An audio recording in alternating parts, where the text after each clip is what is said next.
తాజాగా పవన్ కళ్యాణ్ గారు కూటమికి సంబంధించి అలాగే ప్రస్తుతం కొన్ని అనుమానాలకు సంబంధించి ప్రధానంగా ఒక క్లారిటీ అయితే ఇచ్చేశారు. ఎప్పటి నుంచో చెప్తున్నదే. ఈ కూటమి ప్రభుత్వం ఇలాగే ఉండాలి, ఇలాగే కొనసాగాలి అనేది మరో 15 ఏళ్ల పాటు ఖచ్చితంగా ఈ కూటమి ఇలా ఉంటేనే ఆంధ్రప్రదేశ్ రాష్ట్రం అభివృద్ధి దిశలో, అది కూడా ఒక నిలకడతో కూడిన అభివృద్ధి కంటిన్యూ అవ్వాలి అంటే ఖచ్చితంగా ఇది అవసరం అనేది తాజాగా ఆయన ఒక క్లారిటీ ఇచ్చారు. ఆంధ్రప్రదేశ్ నిలకడగా అభివృద్ధి సాధించాలంటే స్థిరమైన ప్రభుత్వం అవసరం. ప్రస్తుత రాష్ట్ర పరిస్థితుల రీత్యా టీడీపీ బీజేపీతో కలిసే జనసేన ముందుకు నడుస్తోంది అనేది ఆయన క్యాడర్కి ప్రధానంగా ఎమ్మెల్యేలతో తాజాగా విశాఖలో ఆయన ఏర్పాటు చేసిన మీటింగ్లో సేనానితో సేన సమావేశం ఏదైతే ఉందో సేనతో సేనాని సమావేశంలో ఈ క్లారిటీ అయితే ఇచ్చారు. అయితే చాలామంది అసంతృప్తితో ఉన్న వాళ్ళకి పదవులు దక్కట్లేదు అని భావించే వాళ్ళకు కూడా క్లారిటీ ఇచ్చారు.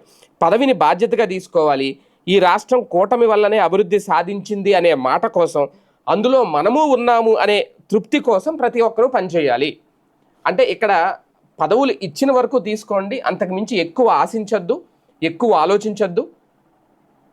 ఒక తృప్తితో అంటే కూటమిలో భాగస్వామిగా రాష్ట్రం అభివృద్ధి చెందుతుందంటే ఆ అభివృద్ధిలో మనం కూడా భాగస్వామ్యంగా ఉన్నాము అని ఆశించండి. అంతకు మించి ఎక్కువగా ఆలోచించద్దు, అంతటితో తృప్తి పడండి అంటూ కూడా క్లారిటీ ఇచ్చారు. కూటమి పార్టీలు విడిపోతాయన్న ఆలోచనపై జన సైనికులు అసలు తావివ్వద్దు. కూటమి అవసరం రాష్ట్రానికి మాత్రమే కాదు, దేశానికి కూడా ఉంది. జనసేనకు తుఫానుకు ఉన్నంత శక్తి ఉంది. దీనిని దేశవ్యాప్తంగా విశ్వసిస్తున్నారు అనేది కూడా. అంటే అక్కడ అలాగని చెప్పి ఆయన శక్తిని ఏమీ తక్కువ అంచనా వేయట్లేదు, తక్కువ అంచనా వేయొద్దని కూడా చెప్తున్నారు పవన్ కళ్యాణ్. కానీ అదే నేపథ్యంలో ఇంతకు మించి ఆంధ్రప్రదేశ్లో ఎక్కువ ఆశించొద్దు అనేది కూడా ఒక క్లారిటీ ఇచ్చేశారు తాజాగా.